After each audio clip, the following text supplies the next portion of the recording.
اللہ اور اس کے رسول کی محبت کے لیے ہے اور اپنی مغفرت کے لیے، توبہ کے لیے، ایک بہتر آخرت کے لیے یہاں پہ موجود ہے۔ تو بس میں یہی سوچ رہی تھی، کہتے ہیں نا کہ جب ہم اچھا سوچتے ہیں، جب ہم کوئی بھی خیر کی چیز سوچتے ہیں، جو بھی چیز جو ہمیں اللہ سبحانہ و تعالیٰ سے اور اس کے رسول سے جوڑتی ہے، اللہ اسی وقت فوراً لبیک کہتا ہے۔ اور آج میں یہاں دھلیا آ گئی،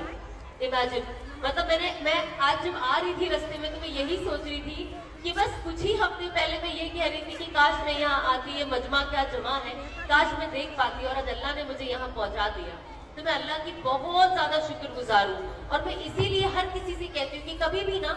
امید ہمیں نہیں ہونا چاہیے۔ اللہ سے ہمیشہ ہمیں ایک امید ہونی چاہیے کہ ہم جو بھی اللہ سبحانہ و تعالیٰ سے مانگتے ہیں، اللہ اسے قبول کرتے ہی کرتے ہیں۔ دعا قبول ہونے کی 3 شرائط ہیں، ہم سب کو پتا ہے، جنہیں نہیں پتا ہے میں انہیں بتا دیتی ہوں کیونکہ مجھے بھی بہت عرصے تک نہیں پتا تھا۔ سب سے پہلی چیز یہ ہوتی ہے جو اس کی مقبولیت ہوتی ہے اللہ سبحانہ و تعالیٰ کی دعا قبول کرنے کی، یا جو اس کا جو ہم نظر آتے ہیں، پہلی تو چیز یہ ہے کہ آپ جو دعا مانگتے ہو آپ کو سیم اسی شکل میں دعا قبول ہو جاتی ہے۔ اب جیسے میں نے دعا مانگی تھی اللہ مجھے یہاں پہ آنا تھا، اب دیکھیے اللہ نے اسی شکل میں دعا کو قبول کر دیا، بھلے اس ٹائم آنے نہیں ملا پر میں آج آ گئی، آئی تو میں اللہ کے کام کے لیے ہوں، تو بات تو ایک ہی ہو گئی۔ اب دوسری یہ ہوتی ہے جب اللہ سے آپ دعا مانگتے ہیں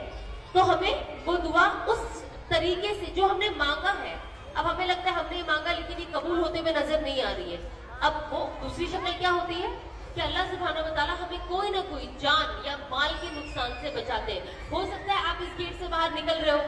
اور خدا نہ خواستہ کوئی گاڑی آ کے ہمیں مارنے والی ہو، یا ہم گر جانے والے ہو، ہمارا پیر فریکچر ہو جانے والا، اللہ ہم سب کی حفاظت کرے، لیکن اللہ اس بلا کو ہمارے سر سے ٹال دیتا ہے۔ دوسری دعا کی قبولیت کی شکل یہ ہوتی ہے۔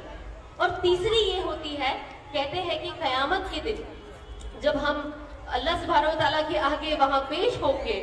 تو کہتے ہیں کہ کچھ لوگوں ہم سب کو انفیکٹ ہماری جو دعا جو دنیا میں اللہ نے ان دونوں شکل میں قبول نہیں کی، وہ وہاں پہ اتنا بڑا بدلہ ملے گا کہ ہر انسان یہ کہے گا کہ کاش اللہ دنیا میں ہماری کوئی دعا قبول ہی نہیں ہوتی، لیکن کیونکہ انسان